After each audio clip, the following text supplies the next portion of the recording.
Salam, axşamınız xeyir olsun, əziz yoldaşlar. Hər birinizi salamlayıram. Sizinlə mən Səadət Məhərrəmova. Bu bizim sizinlə sadəcə 11-ci ödənişsiz şəkildə həyata keçirdiyimiz təlimlərdən biridir. Ümid edirəm ki, indiyə qədər keçirilmiş bundan öncəki 10 təlim haqqında məlumatları izləmisiniz. Onlar sizin üçün faydalı olublar və işlərinizi asanlaşdırıblar. Bugün də bizim sizinlə tanış olmalı olduğumuz alətlərdən biri də, yəni süni intellekt alətləri vasitəsilə iş vərəqlərinin hazırlanması olacaq. Artıq biz sizinlə süni intellektdən istifadə edərək, yəni bir çox obyektlərin hazırlanmasını həyata keçirmişik. Ən əsas da slaydların, təqdimatların hazırlanmasını müxtəlif süni intellekt vasitəsilə hazırlanmasını öyrənmişik. Bugün artıq sizinlə iş vərəqlərinin hazırlanması haqqında bir neçə alət ilə tanış olacağıq. Bu süni intellekt ilə iş vərəqlərinin hazırlanması adlı təlimi belə verdikdə bir çox şəxslər geri dönüş elədi ki, müəllimə, onsuz da bunu biz müəyyən, yəni ChatGPT-dir, Gemini-dir, bunlarla edə bilirik. Əlbəttə bunlarla edə bilirik, bəli, sadəcə burada düzgün sorğunun yazılması, bir də sırf buna xidmət edən proqramlarla tanış olacağıq. Mən sizə bugün iki proqram göstərəcəm, yəni işimi asanlaşdıran iki proqram göstərəcəm və digər üç süni zəka alətində iş vərəqinin hazırlanması üçün sorğuların necə yazılması ilə tanış olacağıq. Ümid edirəm ki, artıq yəni qoşulmaq fikri olanlar, yəni qoşulublar. İndi mən sizinlə başlayaq birinci tanış olmağa. Hər birimiz mütləq və mütləq bir Google hesabımız olmalıdır. Yəni mən sizinlə sıfırdan, yəni sıfırdan bir e-mail üzərində bunu etməyə çalışacağam. Çünki özümün aktiv işlətdiyim e-mail üzərində bir neçə fəaliyyətlər icra eləmişik. Sizinlə bunu, yəni sıfırdan və ödənişsiz AI vasitə ödənişsiz süni zəka alətlərlə edəcəyik. Birinci tanış olacağımız alətin adı DeepFit olacaq. DeepFit sırf iş vərəqlərinin hazırlanması üçün istifadə olunur. deepfit.com yaza bilərsiniz və yaxud da DeepFit AI yazan kimi gəlmiş olacaq. Qarşımızda belə bir hissə açılır. Adı DeepFitdir. DeepFit, yəni üzərinə klik elədik. Qarşımızda belə bir giriş açılacaq. Bu girişi gördükdə burada dayanmağa ehtiyac yoxdur. Davam edirik. Biz bunu ödənişsiz şəkildə istifadə üçün cəhd etə vuracağıq və qarşımızda giriş açılacaq. Təbii ki, giriş müəyyən bir əməliyyatları həyata keçirmək üçün biz ilk öncə qeydiyyat mərhələsini həyata keçirməliyik. Gəldik, burada sign in var. Bu sign in'ə vurduqdan sonra burada Google continue with Google, yəni Google ilə qeydiyyatımızı həyata keçirdirik. İstəsəniz, yəni başqa yəni formada da Microsoft aləti ilə də qeydiyyatınızı həyata keçirdə bilərsiniz. Məndə elektron poçt aktiv olduğuna görə, yəni hazır şəkildə etdim və burada bizə əlavə suallar verilir. Yəni mən məktəb müəllimi olduğuma görə bu paneli seçirəm. Yəni burada müəyyən alətləri seçə də bilərsiniz, heç seçməyə də bilərsiniz və yaxud da ki, hamısını seçə bilərsiniz. Onsuz da biz müəyyən iş vərəqi hazırlayanda bunlardan ibarət olan seçimləri yenidən yəni daxil edə bilərik. Heç bir problem yoxdur. Yenidən yəni müəyyən parametrləri daxil etməyiniz mümkün olacaq. Tutalım bura 1 yazıram. Biz indi school name yazıldı. Yəni istəsəz yaza da bilərsiniz. Bu məlumatları yazmamış da davam edə bilərsiniz. Mənim elektron poçtumun adı, yəni adı ilə bağlı salam anar yazdı. Hal-hazırda qarşımızda olan bu pəncərə bizim üçün ingilis dilindədir. Adını soruşanlar üçün DeepFit yazırsınız. DeepFit, yəni süni zəka alətin adı DeepFitdir. İcra zamanı hər hansısa bir problem yaranarsa, yəni bizə mütləq və mütləq bildirə bilərsiniz. İndi gəldim mən burada dil paneli görürsünüz ki, burada Azərbaycan dilində yoxdur. Bunu ingilis dilində təqdim olunur. Əgər siz bunun Azərbaycan dilinə çevirməyini istəyirsinizsə, o zaman burada Google platformasının özündə 3 nöqtədən Yəni biz translate pəncərəsinə daxil olaraq, yəni bu çevrilmə hissəsini Azərbaycan dili seçə bilərsiniz. Yəni alətlərin təqdim olunmasını istəsəniz Azərbaycan dilində edə bilərsiniz. Azərbaycan dilində edəndə təlimat materiallarını yaradın və uyğunlaşdırın var. Yenə də burada biz kompüterdən hər hansısa bir faylımızı daxil edib onun üzərində iş vərəqi hazırlaya bilərik və yaxud da ki, mövzunun adını yazmaqla və yaxud da uyğunlaşın deyə komandadan, kitablar komandadan, düzəldin adlı komandalardan bunları edə bilərik. Biz Diffit ilə nələri hazırlaya bilərik? Yəni burada bizə müəyyən seçimlər verir. Bunlardan hansıları istəsək biz seçə bilərik. Məsələn, çox mərhələli məsələlər və işlək həllər ilə qabaqcıl riyaziyyat təcrübəsinə aid müəyyən məlumatları görə bilərik. Slaydlar görə bilərik. Ən sonda məsələn biz bu Diffit ilə, yəni hansı resursları hazırlaya bilərik? Yəni hazırlayacağımız iş vərəqlərinin forması haqqında da bizə aşağıda müxtəlif məlumatları göstərmiş olacaq. Yəni bunu aşağıya doğru apardıqda burada seçimlər pəncərəsi həddindən artıq çox gəlir. Biz indi burada hər hansısa bir mövzu adını yazaraq da müəyyən işi görə bilərik və yaxud da konkret hər hansısa bir dərsliklə də, yəni PDF-lə də bağlı edə bilərsiniz. Mən hər zaman yəni mövzu adı yazmağı əgər mövzu adı yazırsınızsa, məsələn tutalım ki, yazırsınız şəbəkələr mövzusu. Mövzu adı yazırsınızsa, mütləq və mütləq orada sinifi daxil etməlisiniz. Sualların çətinlik, asanlıq dərəcəsini daxil etməlisiniz. Yəni əlavə parametrlər qeyd eləməlisiniz. Məsələn, adi bir mövzu tutalım, heyvanlar aləmi mövzusu olsun. Heyvanlar aləmi mövzusu 3-cü sinif, 4-cü siniflər üçün tamamilə başqa cür keçirilir. 5, 6, 7-ci siniflər üçün tamamilə başqa. 10-11 artıq tamamilə başqa ağırlıqda olmuş olur. Ona görə də sırf əlavə etdiyiniz bir dərsə uyğun olaraq iş vərəqinin hazırlanmasını həyata keçirdə bilərik. Mən əlavə etə vururam. Əlavə etə vurduqda burada PDF-i yükləyin deyir. PDF-i yükləyən zaman diqqət etmək lazımdır ki, 100 megabayt, 10 megabayta qədər olmalıdır həcmi. Bir mövzunun onsuz da həcmi 10 megabaytdan artıq ola bilməz. Şəkil yükləyin deyir. Şəkili yükləyəndə, yəni şəkil formatda yükləyə bilərsiniz və yaxud da link əlavə etməklə də müəyyən məlumatları hazırlaya bilərik. Yəni sadəcə PDF-i yükləməklə yox, burada həm şəkil formasında, həm də link əlavə etməklə bu işi görmək mümkündür. Mən əlavə etə vurduqdan sonra PDF-i yükləyən hissəsinə daxil oluram və mənim kompüterimdə əvvəlcədən hazırladığım, yəni müəyyən mövzuların PDF-ləri var. Həmin o PDF-lərə daxil oluram. Məsələn, informatika 9-cu sinif. Burada müəyyən mövzular var. Məsələn, xidməti proqramlar mövzusu olsun, mütləq ünvan və s. Yəni, belə deyək də, hansı mövzu olursa olsun, bu sizin öz fənninizə uyğun olaraq, müxtəlif fənlə, bütün fənlərə uyğun hazırlamaq mümkündür. Həmin PDF-i əlavə edirəm. Bir neçə saniyə gözləyirik ki, PDF yüklənsin. Əgər PDF bizdən tələb olunan standartlara cavab verirsə, heç bir problem olmadan yüklənəcək. Amma 10 megabaytdan artıqdırsa, onda bu yüklənmə mərhələsi olmayacaq. Daha sonra siz burada əlavə hər hansısa bir fikirlər yaza bilərsiniz. Mən isə irəli düyməsinə klik edirəm. Yəni daha qısa zamanda hazırlamaq üçün irəli düyməsinə klik eləyəndə bizim əlavə etdiyimiz, yəni materialı oxuyur. Deyir ki, şagirdlər mətndə nəyə diqqət yetirməlidirlər? Burada siz yəni mövzunun daha çox hansı hissəsinə nəzarət eləsinizsə, hansı hissəsinə diqqət etsinizsə, onları yaza bilərsiniz.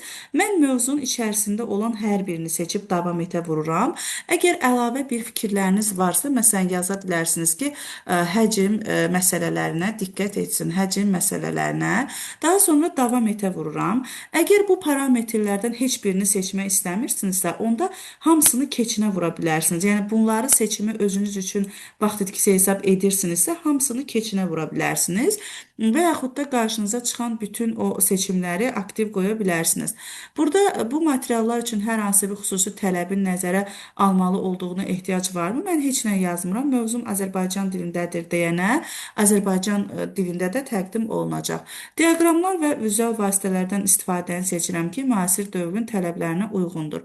Biz seçdiyimiz yəni parametrin artıq yəni okey vururuq və davam etə vurduqda biz seçdiyimiz bayaqdan irəliyə vurduğumuz, aktivləşdirdiyimiz parametrlərə uyğun olaraq müəyyən bizə iş vərəqləri hazırlamağa çalışacaq. İş vərəqləri hazırlayan zaman bura qədər yenə də hər hansı bir sual olsa soruşa bilərsiniz.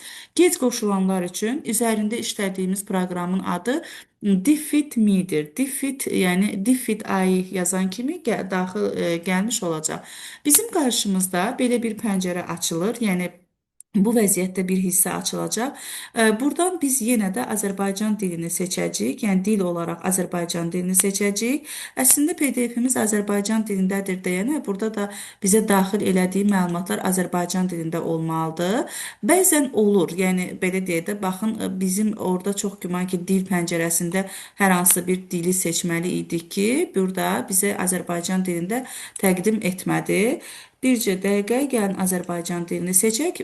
Deməli, Azərbaycan dilini seçək və raster qrafikası. Aha, baxın tamamilə oldu. Artıq Azərbaycan dilində təqdim edir. Ümumiyyətlə PDF-imiz Azərbaycan dilində olduğuna görə bizə verdiyi məlumat da Azərbaycan dilində olacaq. İngilis dilində daxil etmisinizsə İngilis dilində verəcək. Baxın burada bizim birinci baxın mövzunun adına uyğun olaraq mövzunun adını burada daxil edəcək. Yəni mövzunun adını daxil edir. Ondan sonra baxın ad və tarix hissəsi var. Burada ad və tarixi göstərir. Əgər siz iş vərəqinin yuxarısında ad və tarixin görsənməyini istəmirsinizsə bunu ləğv edə bilərsiniz ki, görsənməsin. Görsənməyini istəyirsinizsə göstərə vura bilərsiniz. Sonra bunu yükləmək, yəni burada olan məzmunu ümumiyyətlə kopyalayıb Word-ə köçürmək istəyirsinizsə, birbaşa məzmunu kopyalayana vura bilərsiniz və yaxud da ki, onu ixrac eləyə bilərik. Yəni ixrac etmək, onu kompüterimizə yükləyə bilərik. İndi gəldik aşağıda. Baxın, mövzu haqqında ilk öncə bizə əsas terminlər adlı, mövzuda əsas adı çəkilən terminlər haqqında məlumat verir, izahlar verir. Gəldik, məsələn, burada üstünlüklər, çatışmamazlıqları göstərir. Süni intellekt olduğuna görə, plus da ödənişsiz versiya olduğuna görə mütləq hər hansısa bir çatışmamazlıqlar ola bilər. Ona görə mütləq faili oxumağınız lazımdır. Yəni, şagird qarşısına çıxardanda onu oxumağınız lazımdır. Və aşağı elədikdə biz artıq, məsələn, burada şagirdin işləməsi üçün müəyyən bir suallar verilir ki, və bu suallarla müqayisə dərəcəsində rəngləməklə hansı işi görəcək, Paint.net nədir? Yəni proqramların adı göstərir və onun əsas xüsusiyyətlərini və tipi haqqında şagirdlər məlumat verməlidir. Daha sonra gəldiyi aşağıda, yəni peşəkar məsləhət verir sıxılma haqqında. Sonra burada yenə də izah hissəsini göstərir bizə və burada tənqidi düşünməni aktivləşdirəcək bir yəni sual qoyubdur. Həmin suala uyğun şagirdlərin cavablandırması üçün müəyyən bir başlıq ayırıb. Yəni da burada xətti və sair özünüz əlavə etmirsiniz. Hər bir şey hazır vəziyyətdədir.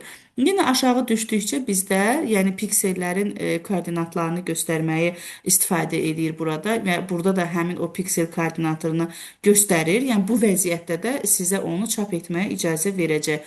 Burada verdiyi rəqəmlərə uyğun olaraq piksel şəbəkəsini aktivləşdirmiş olacaq. Sonra aşağıda artıq biz yəni böyüdücüdən istifadə haqqında məlumatları görə bilərik. Sonra gəldik burada yenə də miqyaslaşdırma analizi sırf bizim verdiyimiz mövzu haqqında yazır. Yəni mövzudan kənara çıxmır. Mən hansı PDF-i yükləmişdimsə həmin PDF-dən danışır. Və həmin PDF haqqında yuxarıda qısa-qısa məlumatlar bizə ötürdükdən sonra baxın aşağıda artıq bizim yəni tamamilə suallardan ibarət iş vərəqimizi hazırlamış olacaq. Burada həm açıq suallar, həm də qapalı suallar var. Həm də bəzi testlərdə real həyat nümunələrinə əsaslanan sual və tapşırıqlar da qoyur. Bax, bu oldu iş vərəqi. Əgər bizim bu iş vərəqinə, fəaliyyətlərinizə nələrsə əlavə etmək istəyirsinizsə, məsələn, suallar var burada. Deyir ki, çox seçimli və qısa cavablı suallar olsun və yaxud da mövzunu ifadə edəcək lüğət daxil eləsin. Mən suallar hissəsinə vururam. Qarşımızda bir neçə saniyə gözləməliyik ki, bizim əlavə etdiyimiz PDF-i oxuyub yenidən, baxın, sadəcə suallardan ibarət, baxın, iş vərəqini hazırlamış olacaq. Bu bir dərsi, yəni 45 dəqiqəni əhatə edən bir dərsdir deyənə sual sayını artıq yüzlərlə, minlərlə hazırlamır. Yəni sırf dərsi əhatə edən sualı öz tərkibində göstərəcək. Əlavə suallar yenə də daxil edə bilərsiniz. Yəni sizin istəyinizdən asılıdır. Hansı parametrləri seçirsinizsə də kiçik başlıq kimi bu hissədə əks olunduğunu görə bilirsiniz. Yəni sol hissədəki naviqasiya panelindən hansı hissəyə istəsəniz keçidinizi aktivləşdirə bilərsiniz.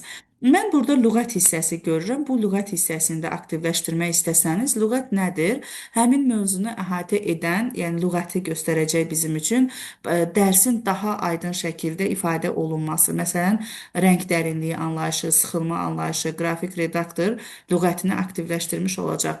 Qısa cavablı suallar əlavə edə bilərsiniz və burada indi bizim yəni metodikaya aid olan premium versiyalar var. Premium versiyalarda məsələn Fryer o iş üsulları var. Məsələn 3-2-1-dir, BIBÖ-dür, Fryer modelidir. Yəni mövzuya uyğun olaraq onları özü hazırlayıb təqdim edir. Sadəcə bu ödənişli versiyadadır. Düzdür, mən indi bunun üzərinə vursam ilk dəfə üçün bunu hazırlayacaq və baxın ingilis dilində bizə onu təqdim etmiş olacaq. Çünki burada nümunə ingilis dilində. Siz istəsəniz buradan definition, yəni mənalarını dəyişdirib Azərbaycan dilində də yaza bilərsiniz.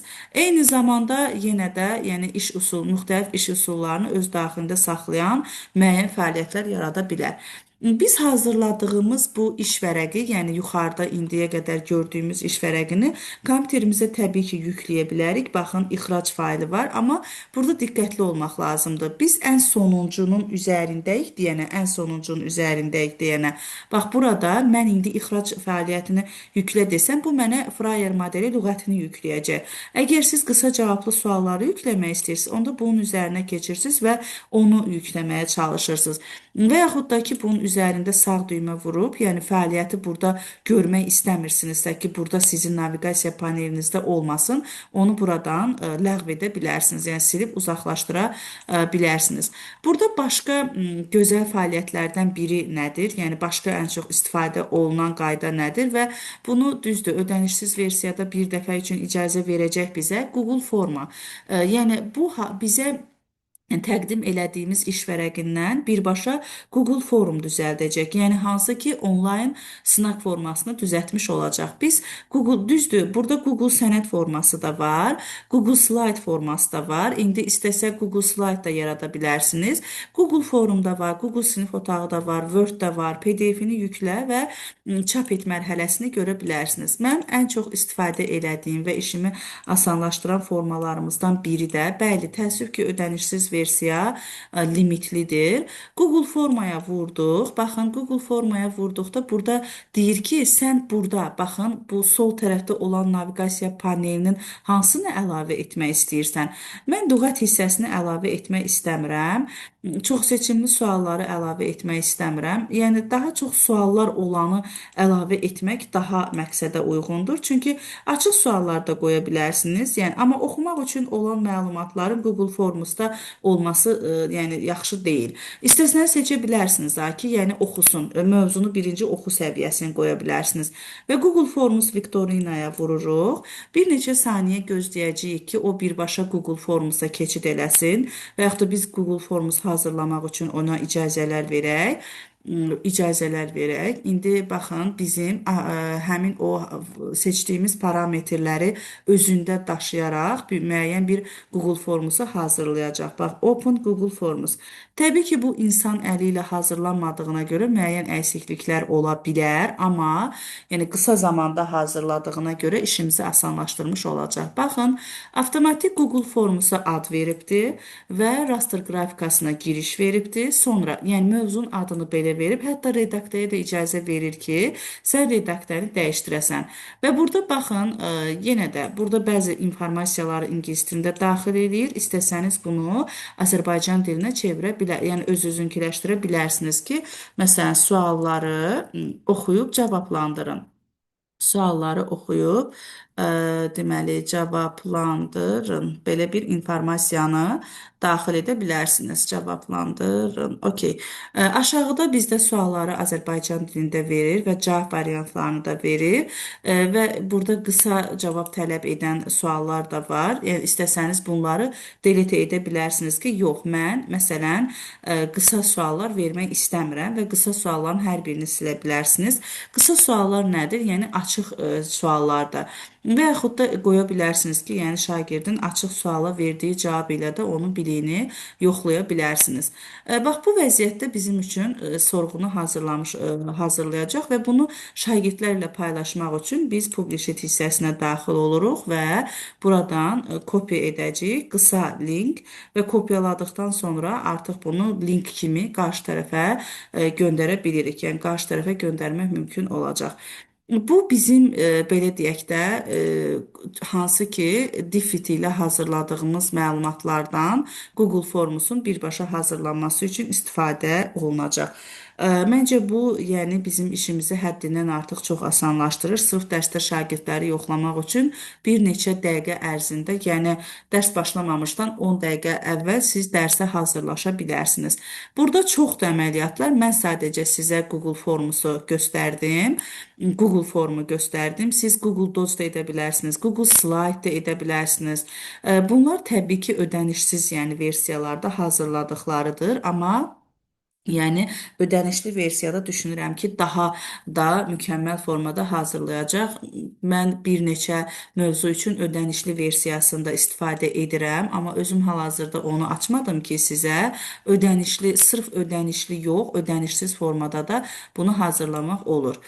Google Slide-da da baxın bizə orada göstərdiyi məlumatları Google Slide-da göstərir. Sadəcə burada yəni bizim bildiyimiz təqdimat formasında olmur da. Bu sadəcə belə deyək də bizim verdiyimiz oradakı mövzunu baxın belə vərəqlərə yığır, slayd kimi hazırlamış olacaq. Yəni orada olan məlumatların hər birini təqdimatın slaydlarında əks etdirmiş olacaq.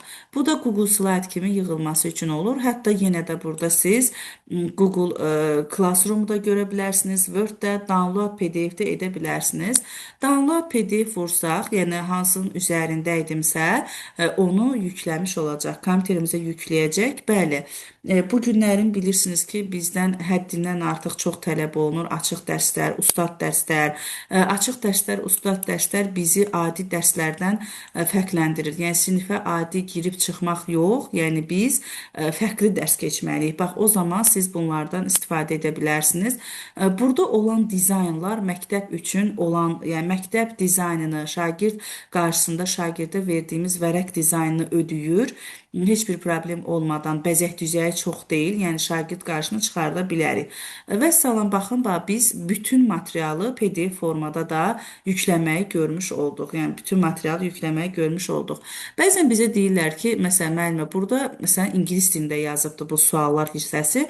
Mən onu Azərbaycan dilində istifadə etmək istəyirəm. Təbii ki, onu bizə, yəni edit, hər bir yəni informasiyada edit etməyə icazə verir. Yəni siz onu redaktələyib, məsələn, burada Azərbaycan dilində də yaza bilərsiniz. Yəni nə istəyirsinizsə düzəlişlərə icazə verir. Hətta rənglərin dəyişdirilməsi, yəni qalınlıq, maililik, nömrələrin əlavə olunması parametrləri, bəzi smayılların əlavə olunmasını da aktivləşdirə bilir. Yəni qısa suallar yazdıq. Bax, bu vəziyyətdə ifadə edə bilərsiniz.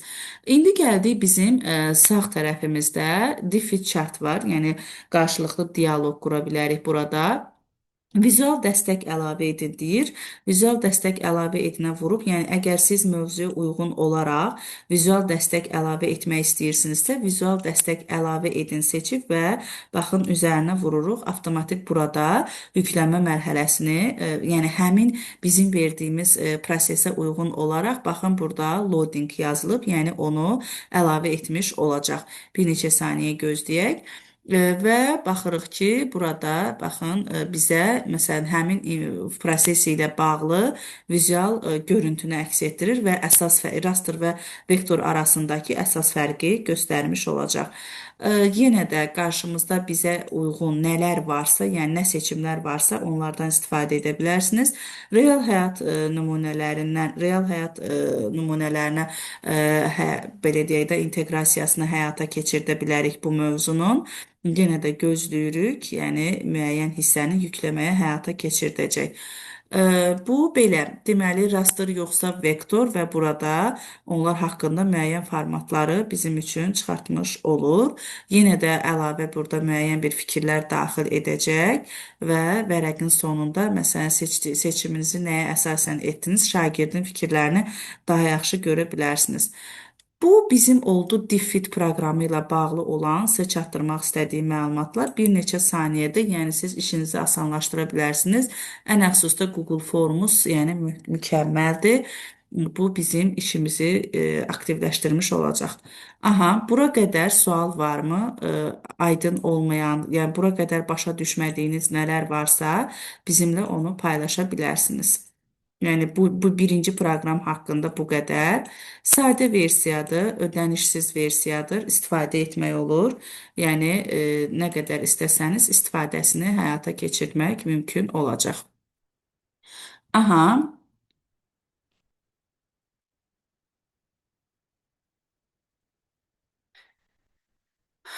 aha, kiminsə sualı varmı?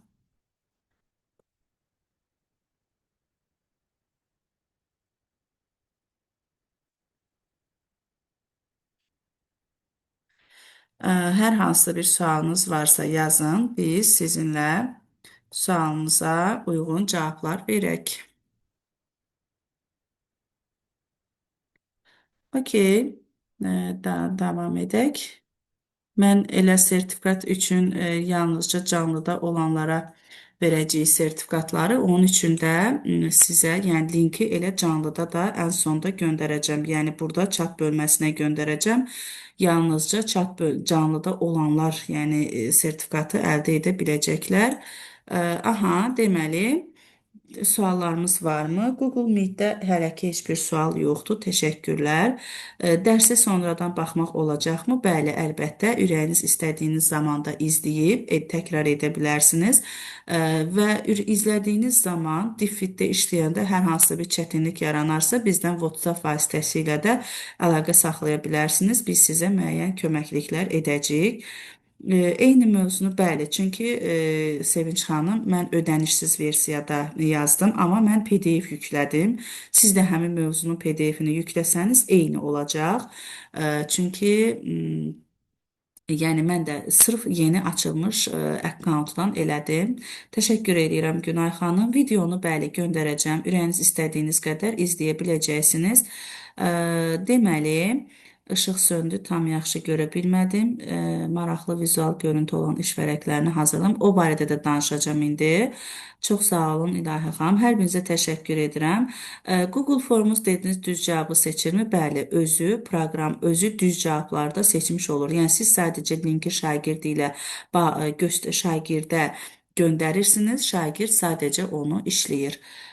Sizdə ekranda 3 forma görsənir, məndə isə xeyr, onu necə etdiniz?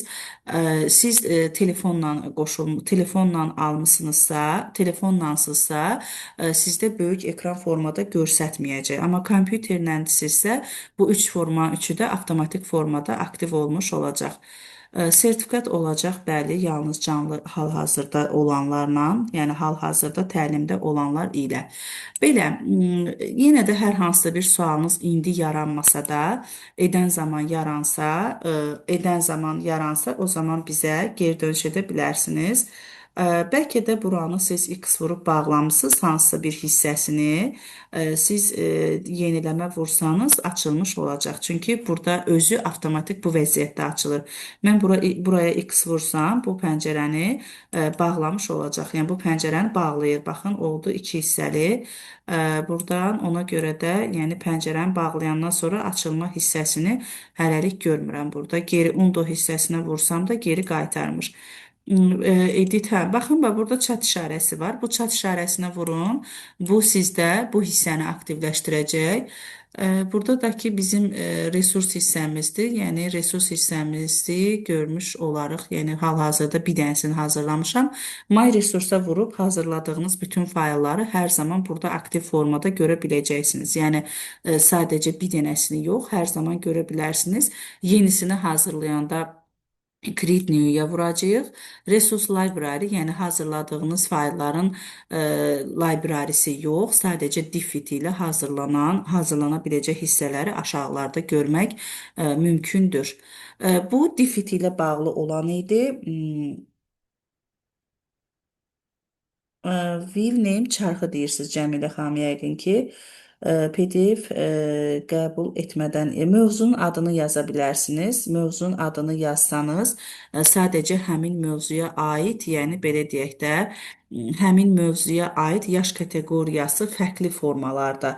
Yəni sırf sizin şagirdə keçdiyiniz dərsliyin içliyi olmur da, fərqli formalarda əlavə eləyir. Ona görə də çalışmaq lazımdır ki, PDF əlavə edəsiniz. Çünki PDF-lə daha gözəl olur. Yəni sən bilirsən ki, şagirdə izah elədiyin dərsə aid iş vərəqi təqdim edirsən ona. Amma məsələn mən bu gün şagirdə 7-ci sinifdə oxuyan şagirdə şəbəkələr dərsindən keçirəm, amma mən gəlib orada şəbəkələr mövzusuna yazıb iş vərəqi hazırlasam, o bütün şəbəkələr mövzusunu əhatə edəcək və təbii ki, orada şagirdin bilmədiyi suallar da ola bilər, toxuna öyrənmədiyi mövzular da ola bilər. Ona görə də çalışmaq lazımdır ki, hansı dərsi, hansı mövzunu izah edəcəksinizsə, o mövzunu yerləşdirəsiniz və ona uyğun olaraq da iş vərəqini hazırlasın. Yəni ona görə PDF daha yaxşıdır. Bəzən eşidirəm mən deyirlər ki, məsələn də biz yazsaq ki, məsələn 7-ci sinif şagirdi üçün tutalım ki, bu və s. nəzərə alacaq, amma sırf həmin mövzu olacaqmı? Onu, yəni yaş kateqoriyasını nəzərə alacaq, amma sırf həmin dərslikdə olan olacaqmı? O biraz sual işarəsidir.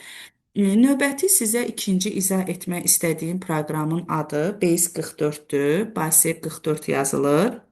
Və bu da belə deyək də bu nə üçündür? Məsələn, xeyr, PDF üçün səhifə limiti yoxdur. Nə qədər hazırlayıbsa, PDF üçün yüklədiyiniz PDF üçün 10 meqabaytdan həcmi artıq olmamalıdır. 10 meqabaytdan artıq olmamalıdır. 4 dənə, 5 dənə ödənişsiz formada iş mövzuya uyğun olaraq iş vərəqləri hazırlaya bilir və gün ərzində də müraciətiniz zamanı onlar yenilənir. Növbəti Base 44 var. Mən bunu nə üçün istifadə edirəm? Məsələn, dərsə gedirəm.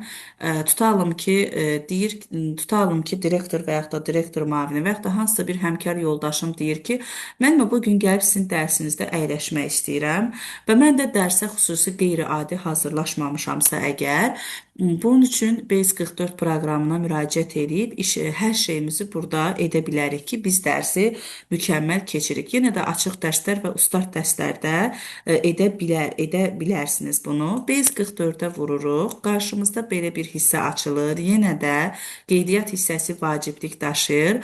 Yoldaşlar, bir də diqqət etsəniz, mən sizə izah elədiyim, yəni e-maillər hamısı bu proqramlarda qeydiyyatdan keçənlər deyil. Yəni birinci sizinlə edirəm bunu. Yəni ilk dəfə sizinlə edirik bunu. Aha. Belə, indi gəldik burada. Baxın, burada dil pəncərəsi var. Səhv eləmirəmsə, bu proqramda ingilis dili, yəni dil olaraq hələ ki ingilis dili qalsın, amma Azərbaycan dilini təsdiqləməli idi məncə. Start building, yəni burada tərcümədə tikməyə başlayıram deməkdir. Yəni biz hazırlamağa başlayacağıq kimi mənasını başa düşə bilərik. Mən birinci qeydiyyatdan keçmək lazımdır, mütləq və mütləq. Google Viz edirəm və qeydiyyatdan keçirəm. Hər birimizin kompüterində, telefonda aktiv, yəni akkaunt var. Həmin akkauntla qeydiyyatdan keçə bilərsiniz. Hal-hazırda və qeydiyyatdan keçdikdən sonra qarşımızda belə bir hissə açılır. Təbii ki, bunun da ödənişli və ödənişsiz versiyası var. Mən bunu ödənişsiz versiyada istifadə edirəm və limit olaraq baxın burada günlük bizə 5 dənə kredi verir və nə isə də hazırlamaq üçün əlavələr üçün 25 dənə kredimiz var. Burada gəldik, hal-hazırda mənim heç bir bildirişim yoxdur. Bu bizim yəni iş sahəmizdir. İş sahəmizdə settinqə daxil olub dil pəncərəsinə baxa bilərik. Görək dil pəncərəsi Azərbaycan dilində tətbiq edirmi? Səhv eləmirəmsə Azərbaycan dili var idi, indi amma onu görmürəm. Yəni ən sonda burada hesabınızı silmək də ola bilir. İndi gəldik. Mən burada nə etmiş olacağam? Yenə də burada bir mövzuya uyğun olaraq, yəni hansısa bir mövzunu öz daxilində saxlayan müəyyən bir əməliyyatı həyata keçirdə bilərik. Yəni belə deyək də, bu nə üçün istifadə olunacaq? Baxın yoldaşlar, yenə də daxil oluruq bura. Burada yenə də siz mövzunun adını yazmaqla, bir olacaq deməli mövzunun adını yazmaqla. Bircə dəqiqə mən təlimdən bir fotolar da götürüm. Bizim Zoom hesabımız 300 nəfərlik olsa da qoşulanlarımızın sayı azdır. İnanın ki, canlı təlimə qoşulanlarımızın sayı az olur, amma sertifikat üçün maşallah deyək, yəni canlı təlimdən də çox, canlı təlimə qoşulanların sayından da çox sertifikat qeydiyyatı olur. Bilmirəm niyə görə belə olursa, yəqin ki, belə daha faydalıdır. Deməli, ə, gəlin davam edək. Ə, Həm təlimi keçmək, həm skrinlər götürmək biraz çətin olur, amma yenə də biz bunu etməliyik. Deməli, bəzən mənə sual verirlər ki, Səadət xanım, belə ödənişsiz təlimlər keçməyinizin sizə faydası nədir? Yəni, niyə görə belə ödənişsiz təlim keçirsiniz? Belə deyək də, mən çox vaxtı bir də görsən ki, çətin hər hansısa bir durumda oluram, çətin vəziyyətdə oluram, amma həmin o çətin vəziyyətdən belə deyək də çox asanlıqla, çox mükəmməl formada çıxıram. Düşünürəm ki, bu keçdiyim təlimlərdir ki, onlardan aldığım çox sağollar həqiqətən də məni çıxılmaz vəziyyətlərdən uğurla çıxmağıma səbəb olur. Yəni öyrəndiyimi başqasına ötürmək və bir dənə o çox sağ olun, o təşəkkür deyək, o geri dönüş, bir cümlə sadəcə o çox sağ olun sözü, yəni mənim üçün həqiqətən böyük bir dünyadır. Yəni həqiqətən də mən bu təlimlərin elanını verəndə bir çox şəxslər yazır ki, müəllimə biz bunu ödənişli keçirik, niyə belə eləyirsiniz, eləməyin və s. Yəni amma deyirəm ki, yox, mən bunu istəyirəm ki, insanlara çatdırım, onlar da bundan istifadə etsin. Biz deyirik, yəni istəyən istifadə eləsin, istəyən eləməsin. Yəni bu sizin özünüzə qalıb. Sadəcə mən öz belə deyək də, özümü belə rahatlatıram, belə rahat oluram ki, bildiyimi kiməsə çatdırım. Belə. Çox sağ olun, təşəkkür eləyirəm. Yəni həqiqətən sağ ol deyəsiniz deyənə demirəm, sadəcə yəni ümumiyyətlə sual verirlər ki, niyə bunu edirsiniz ona görə. Gəldik deməli Basiyə 44 var. Basiyə 44 yazılıbdı. Bu hissəyə daxil olduq. Yenə də yoldaşlar burada biz proqramın adını, yəni mövzunun adını yaza bilərik. Bir də ki PDF yükləməklə. Mən PDF yükləməklə edirəm bütün işlərimi. Çünki yenə deyirəm, PDF yükləmək məni daha çox işimi asanlaşdırır. Səbəb də odur ki, PDF yükləyəndə yenə deyirəm, mövzu tam əhatə olunur. Mövzu sənin öyrəndiyin mövzuya uyğun olaraq hazırlayır hər şeyi. Yenə də kompüterimdə olan bir PDF-ə daxil olacağam. Məsələn, buradan tutalım ki, kompüterin əsas xarakteristikaları mövzusu var və yaxud da nisbi ünvan, mütləq ünvan fərqi yoxdur. Əgər PDF bura yükləndisə, deməli heç bir problem olmadan həcm kifayət etdi. İndi baxırıq ki, burada biz nə verməliyik? Mən deyirəm ki, yəni bu verdiyim bu PDF-də olan, bircə dəqiqə, bu PDF-də olan mövzu haqqında tutalım ki, deməli 10 ədəd açıq test, əvvəldə də qeyd elədim ki, sürətli şəkildə dərsə hazırlayıram. Real həyat ilə əlaqələndirilən 3 ədəd açıq qapalı test, 3 ədəd qapalı sual. Burada açıq yazdım, buna qapalı yazım. Qapalı test.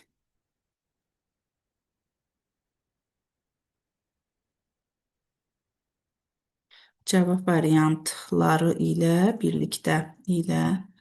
birlikdə sonra real həyat ilə əlaqələndirilən 3 ədəd qapalı sual, interaktiv oyunlar, interaktiv oyunlar, interaktiv oyunlar. Lab 2 ədəd, 1 ədəd interaktiv oyun yazaq. Çünki 2 ədəd yazanda artıq bizi həmin proqrama aparır.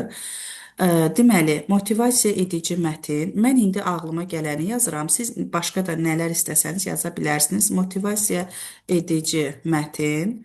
Daha sonra ə, deməli, bunları bilmək maraqlıdır adlı nümunə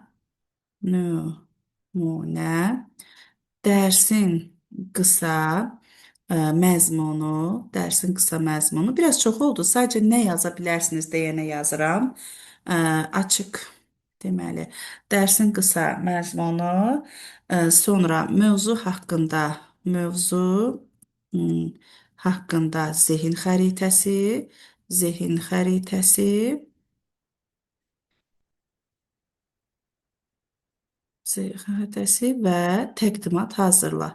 və təqdimat hazırla. Vəssalam, çox anlayışla yaza bilərsiniz. Düşünürəm ki, bir dərs üçün bu kifayət edir. Yenə də daha gözəl əlavələriniz ola bilər. Bu elə bil ki, yəni sizin verdiyiniz mövzu haqqında veb sayt hazırlayır da, yəni bir neçə bizim nə vermisinizsə onun haqqında veb sayt hazırlayır. Əgər veb sayt hazırlayan zaman əlavə hər hansı bir fikriniz varsa, yəni mesajınız varsa, müzakirəyə daxil edilməli olan hansısa bir məlumatınız varsa, o zaman baxın bu hissədən onu biz yenidən daxil edə bilərik. Yəni bu məzmundan buradan daxil edə bilərik. Məsələn, burada yaza bilərəm ki, açıq test sualı, qapalı test suallarını qapalı test suallarını cavablandırdıqda yanlış cavab veriləndə, deməli, doğru ə, doğru cavab verdikdə təbriklər yazsın. Yanlış cavab verdikdə isə sən bilmədin yazsın.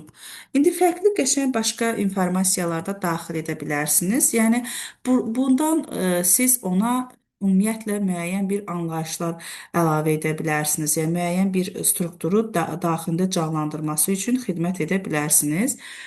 Dil pəncərəsini dəyişdirmək olmadı, amma bu hazırlanan proyekti yükləmək, yəni olmuş olacaq. Burada bunu elə bil ki, arxa fon kodu kimi yığacaq və bizə front-end və back-end kodu kimi işləyəcək burada. Sadəcə bizə təqdim elədiyi, yəni biz onu öndən görəcəyik. Amma onun arxa fon kodunu da buradan, yəni dashboarddan onu sizə göstərmək olar. Əgər ki, ola bilər ki, bəzən təzə açanda bunu məlumatı Azərbaycan dilində daxil etmək istəsəniz də Azərbaycan dilində göstərmir. O zaman heç bir problem deyil. Yəni Google bizə imkan verir ki, Translate-dən Azərbaycan yəni dilinə onu çevirə bilək. Yəni buradan icazə verir ona. Hələlik yəni bu yapay zəka alətlərində Azərbaycan dili əlavəsi çoxunda demək olar ki, görmürük biz onu. Amma ümid edirəm ki, yəni müəyyən bir müddətdən sonra biz onları yəni görmüş olacağıq. Proqramın adı Base 44-dür. Həm proqramların linklərini, həm də linklərini göndərəcəm sizə. Bəli, əgər siz çox istifadə edirsinizsə yapay zəkalardan, onda o dili götürmüş olacaq. Amma istifadə etmirsinizsə, biraz çətinlik olacaq. Yəni biraz onunla tanış olana qədər, sizi tanıyana qədər artıq biraz çətinliklər olmuş olacaq. İndi burada, yəni hazırlayır. Bu hazırlayana qədər kimdəsə hər hansı bir sual olarsa, təbii ki, suallarınızı verə bilərsiniz. Daha sonra sizə, yəni biz Gemini-da, Cloud-da, ChatGPT-də iş vərəqi hazırlamaq üçün o bəzəkli iş vərəqi deyək də. Bir var ki, yəni aşağı sinif şagirdləri üçün iş vərəqi hazırlayaq. Bir də var böyük şagirdlər üçün. Aşağı siniflər üçün hazırlanmış iş vərəqlərində müəyyən, belə deyək də, rənglər, şəkillər, ikonlar, piktoqramların olması şagirdlərdə motivasiya yarada bilər. Hazırlasın məlumatımızı. Onlar üçün isə sizə sorğunu yazmağı göstərəcəm. Bizdə böyük bir problem nədir? İstər hansısa yapay zəkaya daxil oluruq, deyirik ki, mövzunun adı yazırıq, deyirik bununla bağlı mənə iş vərəqi hazırla. İş vərəqi hazırla deyəndə o yazıq bilmir ki, yaş kateqoriyası hansıdır, mövzuya hansı səviyyədə toxunmalıdır, iş vərəqi hazırlayarkən hansı rəngdən istifadə ilə etsin, hansı dizaynda olsun və sair də. Yəni çox seçimlər var ki, biz onları dəqiq şəkildə, sorğumuzu dəqiq şəkildə yazmadığımıza görə nəticəni də dəqiq formada almırıq. Bəzən deyirlər ki, müəllimə mən hazırladım, amma yəni sizin hazırladığınız kimi olmadı. Yəni sorğunun orada problem nədədir? Sorğuda. Sorğu düzgün daxil edilmədiyinə görə, sorğu yarımçıq, əksik daxil edildiyinə görə edilmiş olacaq. 2-3 dəqiqəlik maarifləndirici video hazırlamaq istəyirəm. 2-3 dəqiqəlik, yəni biraz uzun müddətli müddət hesab olunur, yəni yapay zəka alətləri üçün, amma qısa müddətli Heygen var, Fliki var, sonra King var, Kimi var. Bu proqramlarda etmək mümkündür. Amma 2-3 dəqiqə biraz uzun müddətli sayılır. Yəni ödənişsiz versiya üçün düşünürəm ki, alınmayacaq. Aha, bir neçə saniyə gözləyək. Artıq yəni burada bizdən təqdimatımızı hazırlayır. Yəni müəyyən bir hissələri hazırlayacaq. Hə, mövzuya uyğun hazırlamaq istəyirsinizsə, bəli, notebook elemdən də hazırlaya bilərsiniz. Notebook elem sırf verdiyiniz konkret həmin mövzuya uyğun olaraq videonu hazırlamış olacaq. Gemini-nin daxilində Storybook da var. Onunla da hazırlaya bilərsiniz. Storybook. Bir neçə dəqiqəyə, bir neçə saniyə də gözləyək. Yəqin ki, artıq yekunlaşacaq. Bu müddət ərzində hər hansı bir suallarınız olarsa, sualınızı verə bilərsiniz.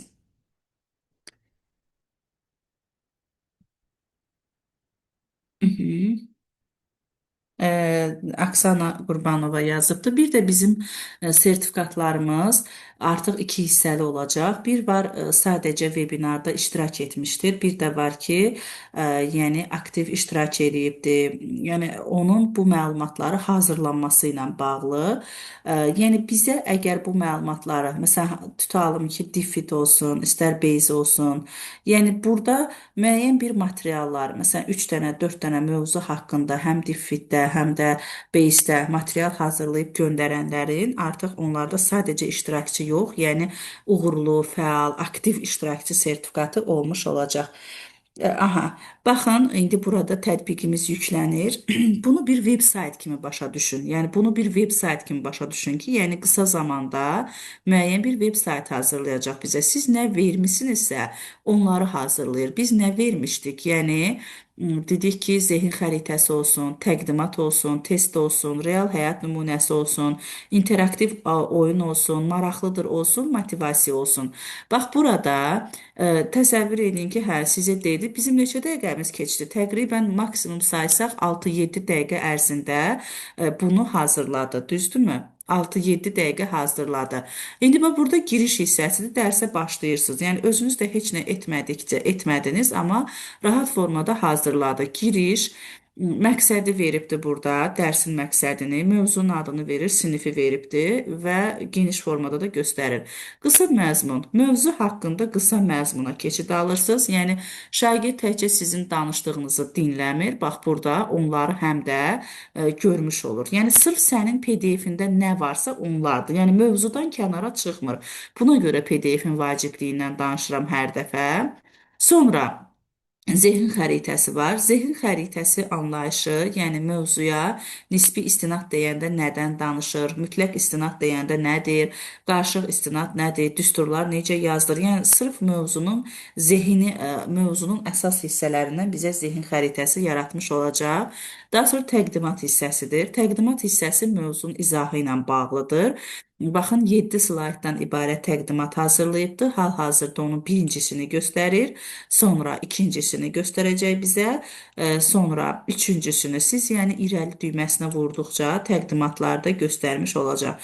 Təbii ki, təqdimatı bizə elə formada daxil edir ki, yəni müəllim ardıcıllığı itirməsin deyənə artıq burada müəyyən ardıcıllıqla mövzunun izahına keçid etsin deyənə onu göstərmiş olur. Və praktiki ən sonda isə yönləndirir ki, praktiki tətbiq üzərində izahı davam etdirə bilərsən. Gəldik test ona, bunu siz etmirsiniz, şagirdi çağırırsınız, gəlir, şagird lövhədə eləyir. Məsələn, 10 dənə sual yazmışıq da burada. İstəsəniz hər şagirdə bir dənəsini və yaxud da bir şagirdə hamısını etdirə bilərsiniz. Düstur hansı simvol ilə başlayır? Məsələn, bərabərdir. Doğrudur deyənə yazılır, təbriklər. Doğru cavab verdiniz. Növbəti suala keçid alacaq. Deməli, növbətiyə vurduq. Tutalım ki, burada indi mən yazıram belə bir ifadə. Artıq burada sən bilmədin yazır. Biz demişdik ki, yazsın ki, sən bilmədin yazsın. Yəni burada da elə yazır. Doğru cavabı göstərir. Növbətiyə vurursan, yəni bu vəziyyətdə artıq biz müəyyən əməliyyatlarımızı həyata keçirdə bilərik. Mən indi cəld şəkildə cavablandıracağam hər birini ki, görək bunun sonunda görəsiniz ki, bunun sonunda bizə nəyi çatdırmış olacaq. Sualı oxumadan, yəni cavablandırıram. Daha sonra biz çünki sonuncu mərhələyə gedə bilək deyənə deyirəm buna.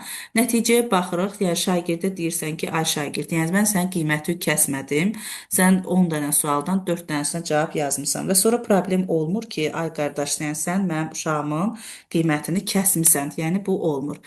Testi yenidən başla hissəsində təəssüf ki, yəni hələkilik təəssüf ki, burada köhnə testləri açır. Amma siz burada sorğuda yaza bilərsiniz ki, testi məsələn 5 nəfər işləsə, elə 5 nəfər üçün də fərqli-fərqli 10 suallı test hazırla. Belə yaza bilərsiniz sorğuda. Düzdür, mən onu yazıb yoxlamamışam hələ, bilmirəm. Yəni onu yazıb yoxlamamışam, bilmirəm, yəni verir, vermir. Amma yəni mütləq yoxlaya bilərsiniz. Biz ona geri dönüş hissəsində belə bir əlaqəni verə bilərik ki, hər bir şagirdə, yəni belə deyək də, ayrı-ayrı 10 sual hazırla. Real həyata aid, yəni praktiki suallar verir. Burada praktik ssenarilərdir. Baxın, artıq burada mövzunu real həyat ilə əlaqələndirmək üçün istifadə olunan sualları verir. Tutalım, mağaza ssenarisini göstərir burada. Tutalım, seçirəm. Mən indi oxumadan cavablandırıram buradan və bizə burada diqqət eləyəcəyimiz nüansı verir. Düz yazmışıq bunu. Şagird qiyməti ilə bağlı müəyyən bir anlayış verir. Məsələn, burada səhv yazmışıq, onu cavabı və avtomobil xərcləri. Yəni mövzunu real həyat ilə əlaqələndirmiş olacaq. Burada da artıq biz gördük ki, 3 dənə real həyat ilə bağlı olan 3 dənə yazmışdım deyənə 3 dənə yazdı sualı. İnteraktiv oyun var. Yenə də bunu siz etmirsiniz, yəni şagirdə eləyirsiniz. Cütləri tap var və yaxud da sürətli cavab hissəsi var. Mən indi cütləri tap hissəsinə baxıram. Eyni növü, eyni istinad növünə aid olan cütləri seçin. Eyni istinada aid olanlar. Məsələn, bu hissə ilə bunlar bizim, baxın, mütləq istinadlarımız idi. Artıq olacaq, baxın, mütləq istinadlar. Sonra nisbi istinadları seçirəm. Yəni cütləri tapırıq da burada. Burada qarışıq istinadlardır. Artıq yəni bax bütün əla bütün cütləri qarşılıqlı şəkildə tapdıq. Yəni hər mövzuya uyğun bu vəziyyətdə hazırlayacaq. Təbii ki, bir dənə oyun hazırlayıbdı. Burada sürətli cavab hissəsinə keçmiş olsaq, başla hissəsinə vururuq və A1 xanasını mütləq istinad edin deyir.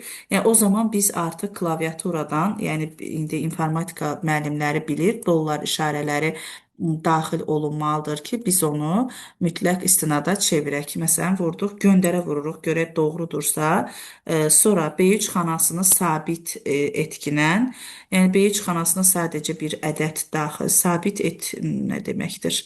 Nəysə belə bir şey yazaq. Yəni cari sətrin sərfi artıq vaxtı bitmiş oldu və yenidən təzədən onu başlada bilərsiniz. Sabit, yəni dəyişməz onu mütləq baxın, əvvəlinə B yazıb ki, başqa yerə sürüşdürəndə dəyişməsin. Yenidən başlada bilərsiniz. Sürətli cavabda, yəni özü vaxtı özü verir. Siz artıq bizim nə zaman cavablayacağımızı göstərmir. Gəldik, demişdim ki, maraqlı nümunələr hazırla. Maraqlıdır hissəsinə gəldikdə isə maraqlı faktları bizə təqdim edir. Burada sadəcə şagird öyrənmir. Gəlin real baxaq ki, biz özümüz də öyrənmiş oluruq ki, Excelin yaranma tarixi, nəhəng cədvəl, Excel çempionatı, bahalı səhv, F4 möcüzəsi, yəni bunlar maraqlı faktlardır. Motivasiya demişdim ki, motivasiya da ver bizə. Texnologiyanı bilmək gücdür, onu tətbiq etmək isə sənətdir yazıbdır. Həqiqətən də mükəmməl bir cümlədir. Və gəldik, baxın aşağıda sevərək öyrənin var, hədəf qoy, irəlilə var. Yəni şagirdləri belə deyək də, şagirdləri sevgi ilə öyrətmək üçün burada kifayət qədər böyük, yəni anlayışlar var. Ona görə də biz mütləq və mütləq bundan istifadəni edə bilərik. Bircə dəqiqə. Bizim buranın ekranını bir də paylaşaq. Okey. Ay, bircə dəqiqə, bircə dəqiqə.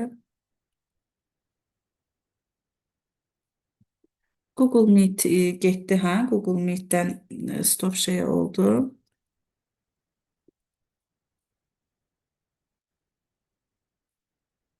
Maraqlıdır.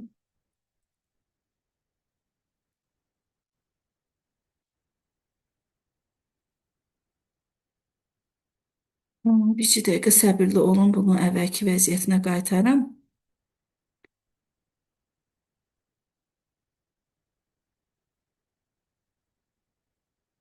Çox maraqlı.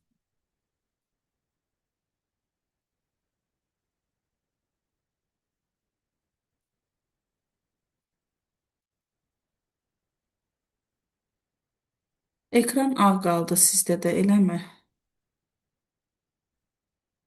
Aha, maraqlıdır. Niyə görə belə oldu? Ekrandan çıxış verdi. Bircə dəqiqə escape düyməsinə vuraq.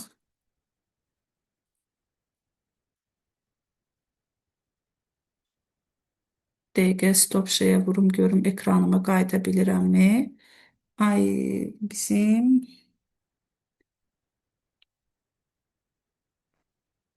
Google-u bağlayıb ona görə bircə dəqiqə səbirli olun. Google Meet-i bağlayıb ümumiyyətlə. Bircə dəqiqə. Google Meet üçün yenidən link göndərəcəm yoldaşlar.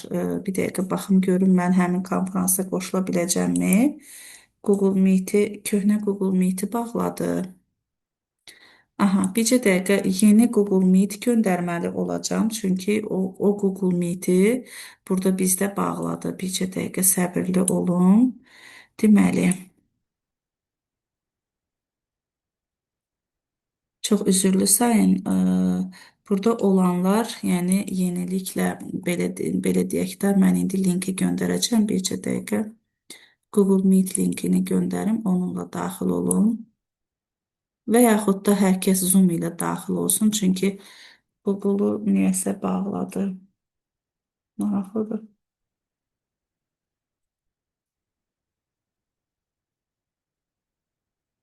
Bircə dəqiqə səbirli olun, çox xahiş edirəm. Düzəldəcəm indi prosesi.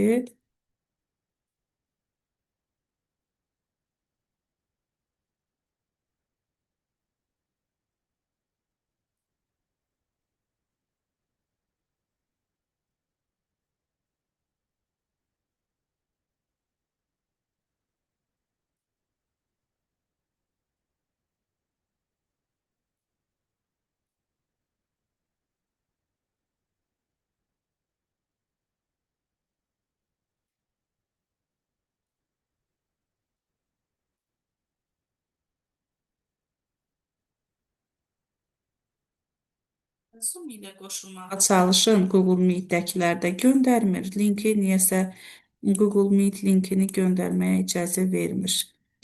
Ə, Zəhmət olmasa qoşula bilirsinizsə Zoom ilə qoşulun. Çünki mən həmin o Google Meet-ə qoşula bilmirəm. Yəni ona görə ekran paylaşımını edə bilmirəm artıq oradan.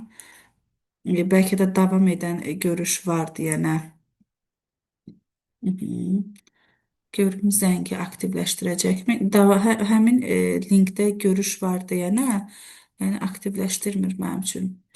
Üzrlü sayın bilmədim niyə görə oldusa ləğv elədi. O eyb yox. Biz öz zəhmət olmasa qoşulun, yəni Zoom üzərindən qoşulmağa çalışın. Çünki oradan artıq ekranı paylaşa bilmirəm. Bircə dəqiqə.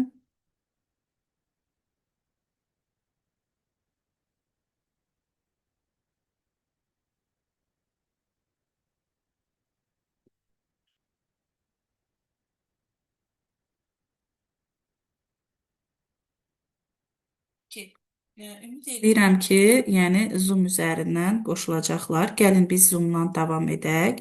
Deməli, bəli, nəsə internetlə bağlı bir problem oldu. Ona görə Google ekranımız getdi. Üzrlü saymağınızı xahiş edirəm. Aha, qayıdaq biz həmin platformamıza. Deməli, bizim burada da bağladı platformamızı. Yəni Base 44 idi. Biz indi yenidən qayıdacağıq ona. Deməli, hazırladığımız faylımız buradaydı. Yəni Excel ilə bağlı olan məlumatlar idi. Bəli, hazırladığımız faylımız baxın buradaydı. Motivasiya edici məlumatlardaydıq və motivasiya edici məlumatlarımızı bəli burada görmüş olduq. Yəni motivasiya edici məlumatlardan da əlavə burada sevərək öyrən, hədəf qoy və irəlilə var. Bu gün bir düstur öyrənin, sabah 100 düstur yaza biləcəksiniz yazıb. Yəni həqiqətən də bu belə deyək də maraqlı bir motivasiya məktublardır. Nə qədər burada siz giriş versəniz, o qədər məzmunu sizə çatdırmış olacaq. Yəni girişinizdən asılı olaraq məzmununuzda da müxtəlif anlayışları görə biləcəksiniz. Bu belə. İndi isə sizə elə ümid bununla da bağlı sualınız varsa verin. İki proqram adı çəkdim sizə. Diffit ilə bir də Diffit və Base 44. Bunlarla bağlı hər hansı bir sual varsa izah olunan məqamlarda sualınız varsa suallarınızı verin. Yoxdursa digər qısa bir məlumat da çatdıracağam sizə.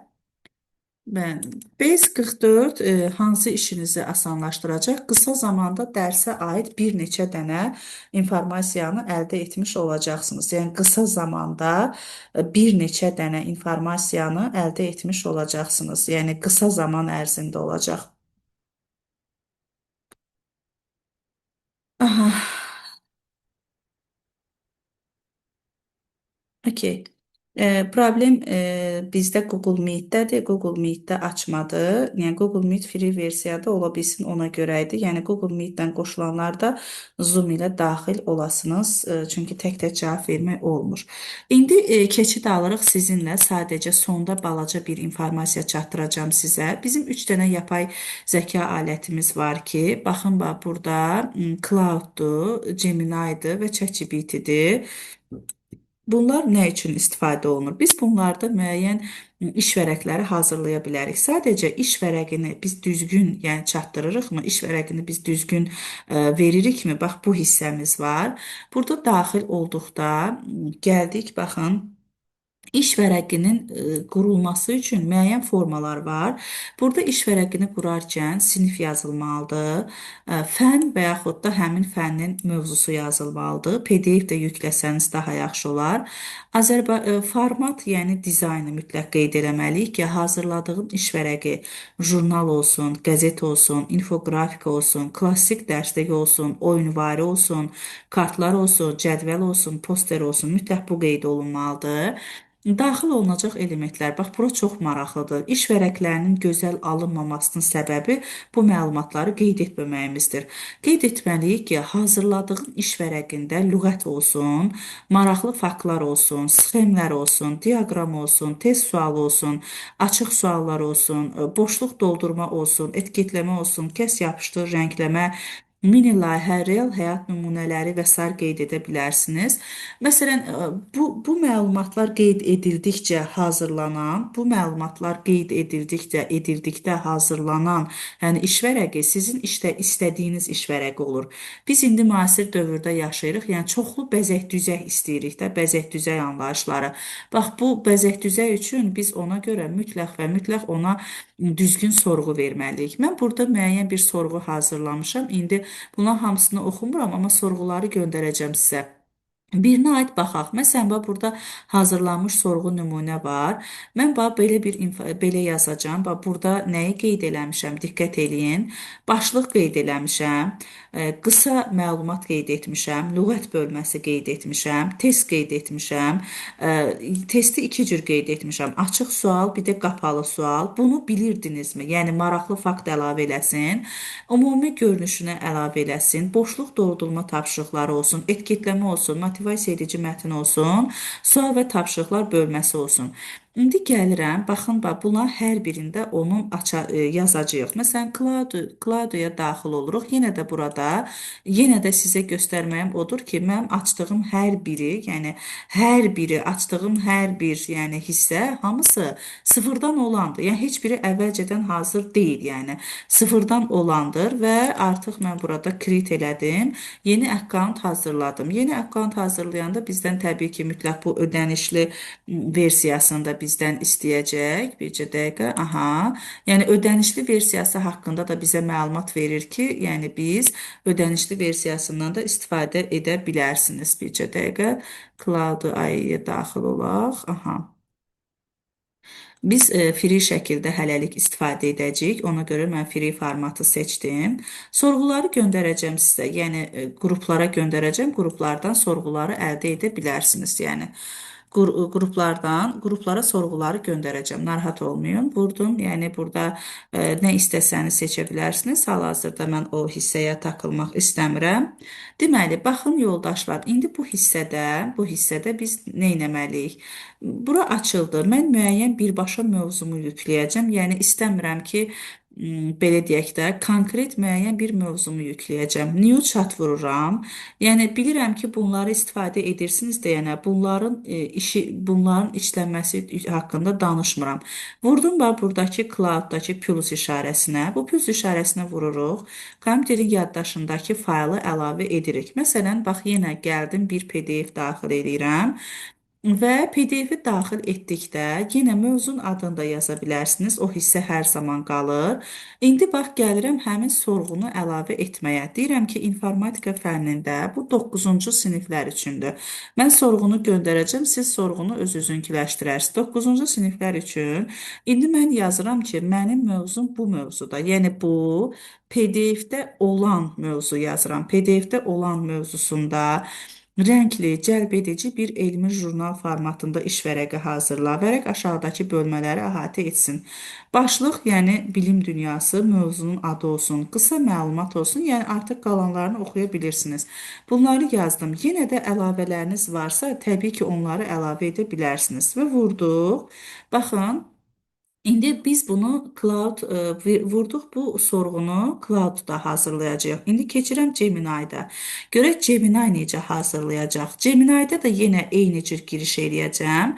Gemini-də girişim varmı? Artıq var girişimiz və bura daxil olanda siz çalışın ki, buradan Toolsa daxil olub Canva seçəsiniz. Canva seçməsəniz, yəni sizə qrafik görüntülər təqdim etməyəcək. Yəni mütləq Canva seçirsiniz. Ondan sonra yenə də həmin mövzunu, yəni bura yükləyəcəm. Eyni mövzunu yükləyəcəm. Sadəcə baxarıq ki, internetdə ünvanlamanı yüklədim də bayaqlarım, düzdürmü?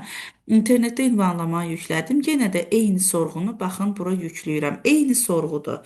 Eyni sorğudur. Bura yükləyəcəm. Vəssalam. Və indi yenə də hazırlaya vururam və hazırlayacaq. Məqsədim üçü arasındakı hazırlama fərqlərini sizə göstərməkdir. Yenə də giriş etməliyik. Yəni giriş etmək vacibdir. Yəni hesabımız mütləq olmalıdır. Hesabımız olduqdan sonra deməli mən hesabımıza vururam. Deməli bircə dəqiqə.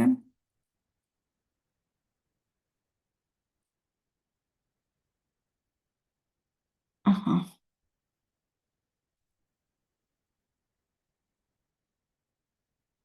Çox maraqlıdır ki, niyə görə bunlar məndə e, bu vəziyyətdə oldu? Çünki heç bir problemsiz hər birinə giriş edirdim. Kompüter, deməli.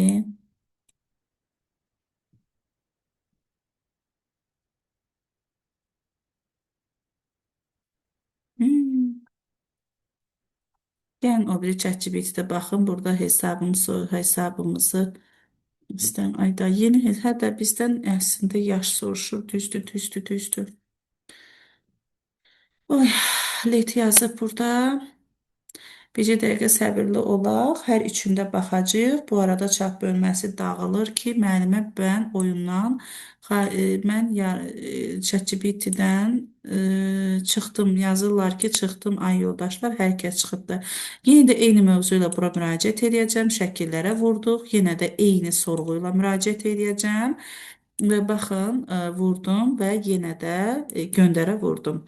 E, Burada hər üçündə də biz hazırlanmasına baxacağıq. Yoldaşlar, baxın, indi bu hazırlayanda gəlirəm bizim burada arxa fonda hazırladığına baxırıq. Baxın, burada onun front-end və back-end kodları var. Arxa fonda yığır və bizə göstərir. Bu hazırladığı faylı PDF kimi də, şəkil kimi də, Word faylı kimi də, Excel faylı kimi də, təqdimat faylı kimi də tələb edib istəyə bilərsiniz. Burada gördünüz ki, bax mən sıfırdan bir qeydiyyat açdım və orada izah elədim və ödənişsiz versiyadır. Bax deyir ki, hal-hazırda yəni ödənişliyə qaldır deyə bizə yəni istəyir ki, ödənişliyə qaldıra bilərsən. İndi hazırlayıb burada səbirli oluruq, gözləyirik. Və burada da bəzən yəni ona görə deyirəm ki, hazırlayanda mütləq və mütləq çalışın ki, çalışın ki, tapşırıqları geniş, yəni sorğunu geniş verəsiniz. Baxın, bax bizim sorğumuza uyğun olaraq hazırladığı iş vərəqi. Düzdür, biraz çoxdur, çünki biz məlumatları çox vermişik. Mən siz görəsiniz deyənə hamısını yazmışam. Nəyi istəsəniz çıxarda bilərsiniz. Bircə dəqiqə və burada kopyalama hissəsi də var. Eyni zamanda download hissəsi də var. Download hissəsinə vuranda onu bizə HTML kimi verir və sən burada tələb edə bilərsən ki, bax tələb edə bilərsən ki, bu faylı mənə bu məlumatı olduğu kimi bu məlumatı olduğu kimi PDF formada mənə göstər. Hazırla da yaza bilərsən. Mənə hazırla. İndi yenə də vurdum. Yəni PDF kimi də hazırlaya bilər və sairdə məlumat kimi onu bizə çatdıra bilər. Yoldaşlar, yəni demək istədiyim odur ki, hər şey sorğudan ibarətdir, sorğudan. Yəni sən əgər sorğunu düzgün vermisənsə, bax nə qəşəng hazırladı. Tarixi, ad, soyad, sinif yazıbdı. Mövzu haqqında əsas məqamlar. İndi siz sadəcə iş vərəqi testlər hazırlamaq istəyirsinizsə, onda sadəcə testləri yazırsınız. Lüğət bölməsini veribdi. Bu bölməyə aid lüğət bölməsi. Bunu bilirdinizmi hissəsində bizə, yəni yeni məlumatlar əlavə edibdi. Ümumi görünüş, yəni DNS ilə işləmə sxemini bizə göstəribdi etiketlənmiş formada. Sonra test qapalı 7 sual yazıb. Siz istəsəniz burada 10 sual da yaza bilərsiniz və yaxud da dizaynı fərqliliklər edə bilərsiniz və s.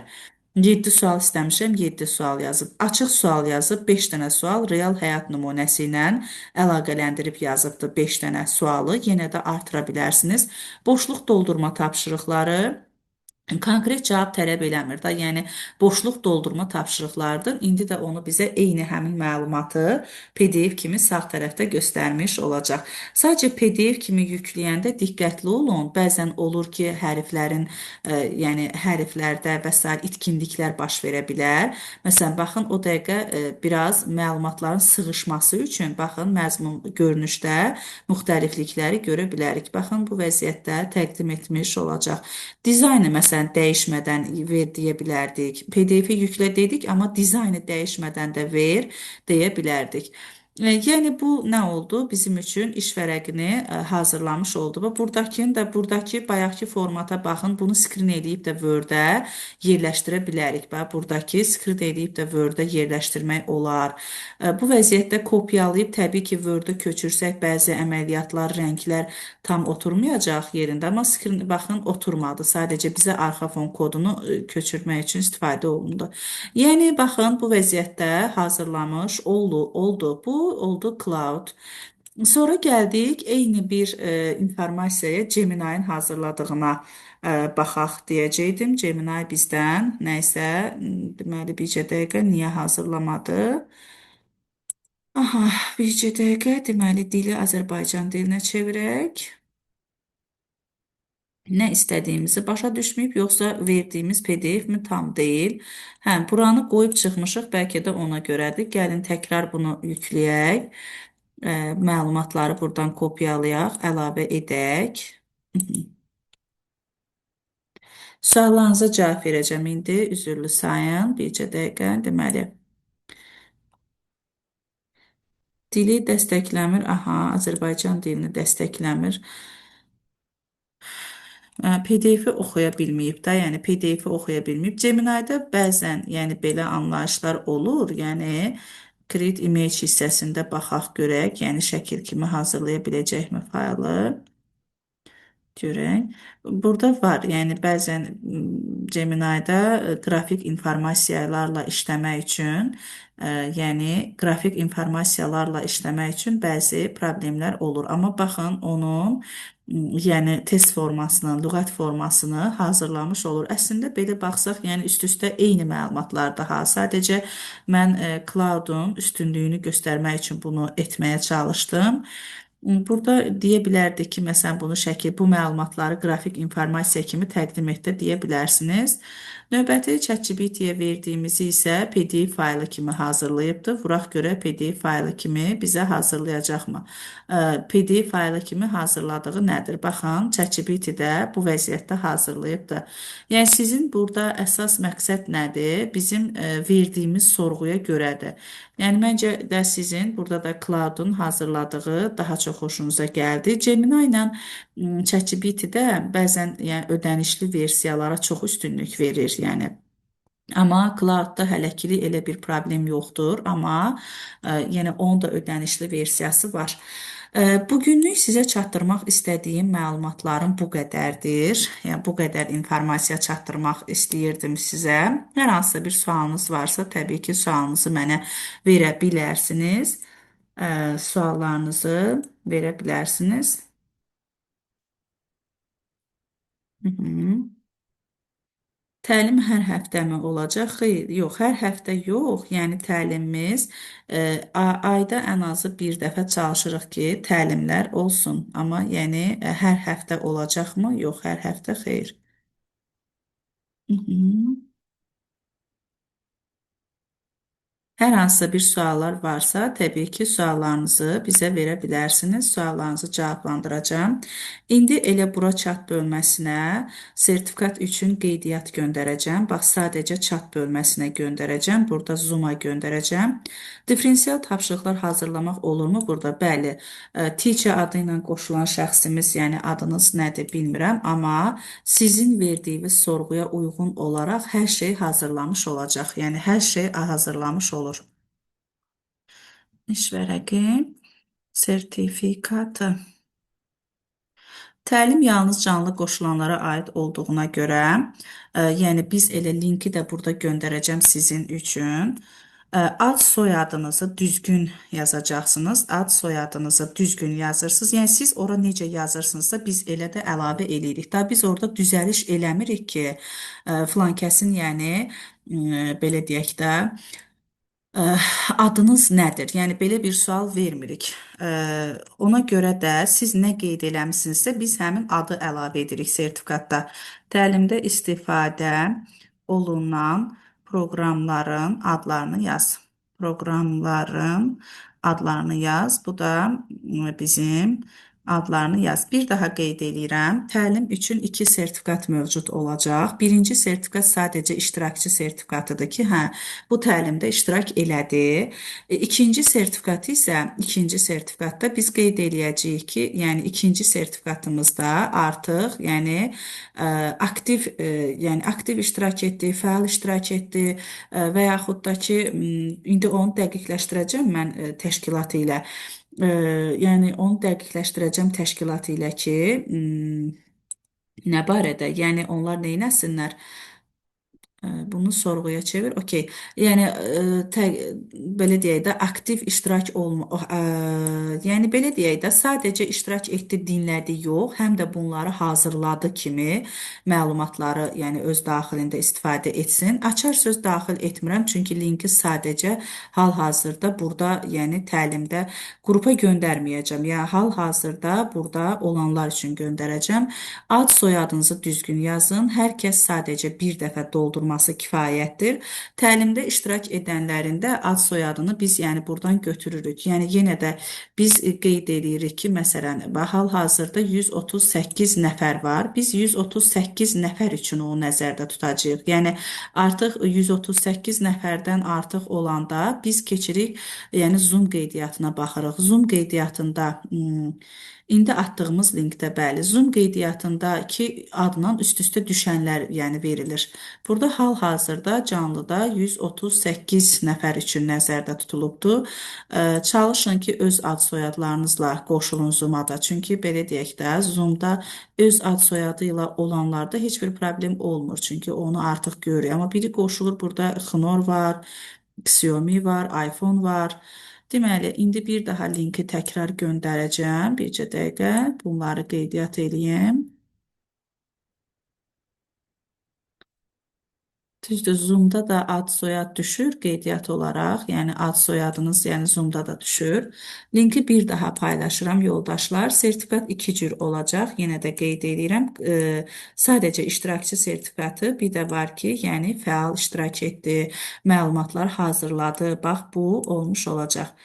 Çalışın öz ad soyadınızda qoşulun. Çünki mən orada da deyə bilmirəm ki, K dizaynla qoşulan Bənövşə idi və yaxud da MA ilə qoşulan filan kəs idi. Yəni bu qədər adamın adını biz yadda da saxlaya bilmirik. Yəni bu bizim belə deyək də işimiz də deyil ki, mən burada adları yadda saxlayım. Ona görə də öz ad soyadınız ilə qoşulmaq daha məqsədə uyğundur. Bir neçə də linki göndərir. Bura baxın, bura göndərdiyim linki ilə qeydiyyatdan keçməyiniz kifayətdir. 40 nəfər artıq qeydiyyatdan keçib, yəni sadəcə yenə də deyirəm, sadəcə canlıda iştirak edənlərə sertifikat veriləcək. Artıq sertifikat linki şəxsi səhifəyə göndərilməyəcək. Yəni sertifikat linki şəxsi səhifəyə, yəni qrupa göndərilməyəcək. Canlı kimlər iştirak edibsə, onlar sertifikat alacaq. Və canlı iştirak etməyənlər üçün isə, yəni vaxt ola bilər ki, vaxtı yoxdur, iştirak eləməyibdir. Biz onları başa düşürük. Onlar üçün isə təlimin video rekordunu göndərəcəyik. Yəni onlar təlimin video rekorduna baxaraq məlumatlana bilərlər. Yəni onlar üçün artıq sertifikat nəzərdə tutulmayıbdır. Hazır olan kimi göndərəcəyik. Sertifikatı mən hazırlamıram. Çox güman ki, 14 gün ərzində hazırlanıb göndəriləcək. Sertifikat hazır olanda qrupda məlumat veriləcək. Əgər kimsə həm Base proqramıdır, həm də Diffit proqramı, həm də Cloud-da, ChatGPT ilə Gemini qoydum qırağa, həm də Cloud ID-də iş vərəqləri hazırlayıb bizə göndərsələr, biz yəni onları uğurlu hesab edəcəyik. Belə. Artıq yekunlaşdı. Həcər xanım, çox təşəkkür edirəm sizə. Bu cümlə mənim üçün çox önəmli bir cümlədir. Sadəcə biz müəyyən bir işə daxil oluruq, müəyyən bir müsahibələrdə iştirak edirik. Bu təlimlərdə iştirak etdiyimizi sübutu kimi bu kağız parçası bizə lazımdır. Bugün yox, yəni bizə məlumatları 3 gün ərzində hazırlayıb göndərsəniz, 3 gündən sonra hələ sertifikat hazırlanma mərhələsi başlamış olacaq. Belə, Sizə çatdırmaq istədiklərim bu qədərdir. Məncə artıq dəstə olan hər kəs bildi ki, linkin adı, linklər nədir? Proqramın adı DFID və Base 44 proqramı idi. Yəni iştirak edənlər artıq gördük. Belə, sağ olun, sağlıqla qalın. Təkcə burada, yəni ad soyad yazmaqla deyil də, biz Zoom qeydiyyatına da baxacağıq. Sağ olun, sağlıqla qalın. Qoşulduğunuza görə təşəkkür edirəm. Ümid edirəm ki, sizin üçün faydalı oldu. Hər biriniz çox-çox sağ olun.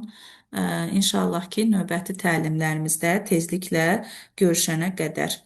İndi qeydiyyatdan keçirik. Sertifikat 2 həftə ərzində göndəriləcək. Yəni hələ sertifikat hazır deyil. Bu qeydiyyat linkidir. Biz qeydiyyat edirik. Sizin adınız, soyadınız düşür bu hissəyə. Baxın bu hissəyə. Biz inşallah ki, yəni belə deyək də, biz inşallah ki, sertifikatlarınızı hazır eləyib sizlərə məlumat verəcəyik. Belə. Sağ olun, sağlıqla qalın.